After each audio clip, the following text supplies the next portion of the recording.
मगध राज्य में एक सोनापुर नाम का गांव था। उस गांव के लोग शाम होते ही अपने घरों में आ जाते थे और सुबह होने से पहले कोई भी घर के बाहर कदम भी नहीं रखता था। इसका कारण डाकू अंगुलीमाल था। डाकू अंगुलीमाल मगध के जंगलों की गुफा में रहता था। वह लोगों को लूटता था और जान से भी मार देता था।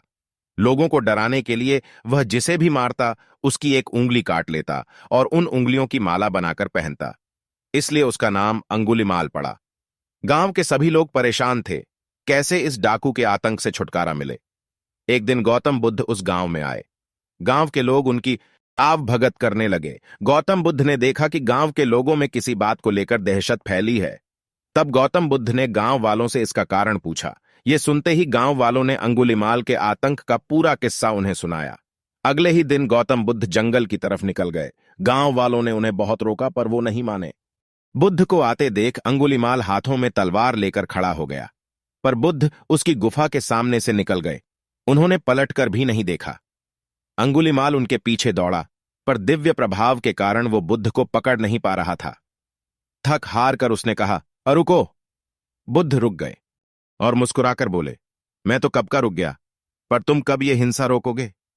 अंगुलीमाल ने कहा, सन्यासी तुम्हें मुझसे डर नहीं लगता। सारा मगध मुझसे डरता है। तुम्हारे पास जो भी माल है निकाल दो, वरना जान से हाथ धो बैठोगे। मैं इस राज्य का सबसे शक्तिशाली व्यक्ति हूं। बुद्ध जरा भी नहीं घबराए और बोले, मैं ये कैसे मान लूं कि तुम ही इस राज्य के सबसे शक्तिशाली इंसान हो? तुम्हें यह साबित करके दिखाना होगा। अंगुलीमाल बोला, बताओ कैसे साबित करना होगा?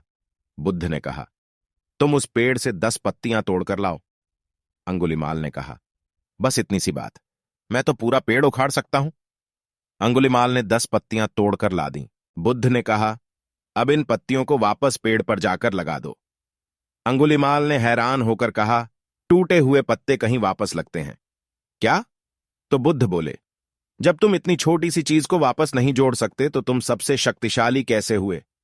यदि तुम किसी चीज को जोड़ नहीं सकते तो कम से कम उसे तोड़ो मत। यदि किसी को जीवन नहीं दे सकते तो उसे मृत्यु देने का भी तुम्हें कोई अधिकार नहीं है। यह सुनकर अंगुलीमाल को अपनी गलती का एहसास हो गया और वह बुद्ध का शिष्य बन गया और उसी गांव में रहकर लोगों की सेवा करने लगा। आगे चलकर यही अंगुलीमाल बहुत बड़ा सन्यासी बना और अहिंसका नाम से प्रसिद्ध हुआ। दोस्तों, इस कहानी से यही सीख मिलती है कि अगर आप किसी का भला नहीं कर सकते तो बुरा भी मत करिए। बुद्ध के विचार से हम सभी को प्रेरणा लेना चाहिए। दोस्तों, ये स्टोरी आपको कैसी लगी हमें कमेंट में जरूर बताएं। अपना ख्याल रखें। धन्यवाद।